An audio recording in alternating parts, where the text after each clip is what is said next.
안녕하세요. 하루 10분 여러분의 수학을 책임지는 이규영 쌤입니다. 오늘은 지난 시간에 이어서 규律법에 대해서 좀 더 알아보겠습니다. 오늘의 주인공은 갈릴레오 갈릴레이입니다. 워낙 많은 일화가 남겨져 있어서 뭘 얘기해도 사실은 신비한 게 없겠지만 한 가지만 저도 얘기해 보겠습니다. 갈릴레오 갈릴레이가 죽은 1642년 그해 12월 25일 날 또 하나의 천재과학자 아이작 뉴턴이 태어납니다. 호사가들은 아이작 뉴턴을 갈릴레오 갈릴레이의 환생이라고 얘기하기도 합니다. 과학자 두 사람의 삶과 죽음에 대한 해석치고는 너무 비과학적이긴 하죠. 자, 오늘은 갈릴레오 갈릴레이가 규律법을 사용해서 당대 많은 사람들이 잘못 알고 있었던 어떤 믿음을 깨는 방식을 소개하려고 합니다. 당대 사람들은 무거운 물체와 가벼운 물체를 떨어뜨리면 무거운 물체가 가벼운 물체보다 더 빨리 떨어진다고 생각하고 있었어요.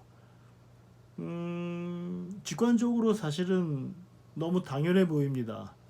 무거운 물체가 가벼운 물체보다 더 빨리 떨어진다는 건 우리가 학교에서 어떤 과학적 상식을 배우지 않았다면 오히려 더 당연하지 않아 라고 말할 수 있을 정도로 직관적입니다.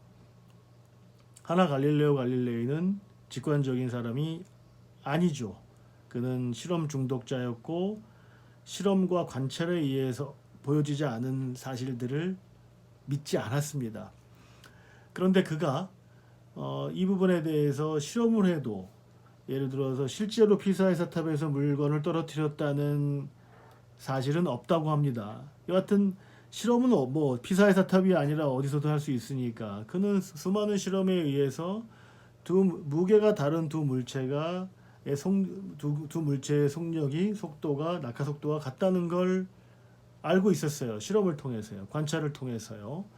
근데 사람들이 이러저런 이유를 대면서 믿지 않자 그는 논리적인 방식을 선택합니다. 규律법이죠. 자, 무거운 물체와 가벼운 물체가 있을 때 당신들이 말하는 것처럼 무거운 물체가 가벼운 물체보다 빨리 떨어진다고 가정하자. 규律법 뭐라고요? 상대방의 주장을 인정하고 그 주장의 모순이나 오류를 찾아냄으로써 그 주장이 잘못되었다는 것을 보여주는 방식입니다. 그러면 두 물체를 묶어서 떨어뜨려 보죠. 자, 그러면 두 물체를 묶어 떨어뜨렸을 때 이 물체의 상대 속도, 낙하 속도는 어떻게 될까요? 무거운 물체의 속도와 가벼운 물체의 속도의 중간쯤 되겠죠. 왜냐하면 이 물체는 빨리 떨어지고 가벼운 물체는 천천히 떨어질 테니까 두 개를 묶어 놓으면 두 개 물체의 낙하 속도의 중간쯤 되는 어떤 속력으로 떨어질 겁니다. 그런데요, 두 물체를 묶어 놓으면 원래 요 하나밖에 없었던 물체보다 무게가 증가해서 더 무거워지겠죠.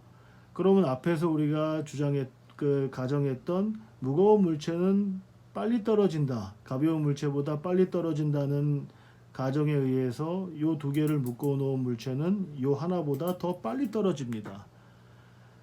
눈치채셨나요? 모순입니다.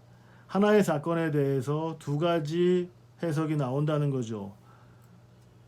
요 물체가 과연 두 물체의 중간 속력으로 떨어질 것이냐, 아니면 이 물체보다 더 빨리 떨어질 것이냐, 모순이 발생했다는 거죠. 왜 이런 모순이 발생했냐면 애당초 가정이 잘못되었다는 거죠.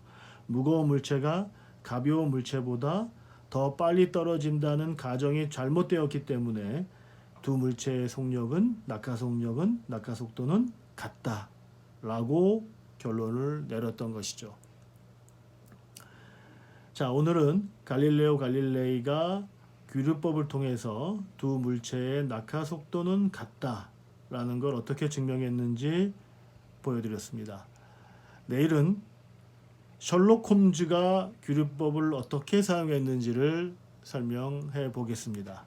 만족하셨다면 구독 버튼, 좋아요 버튼 꼭 눌러주시기 바랍니다. 고맙습니다.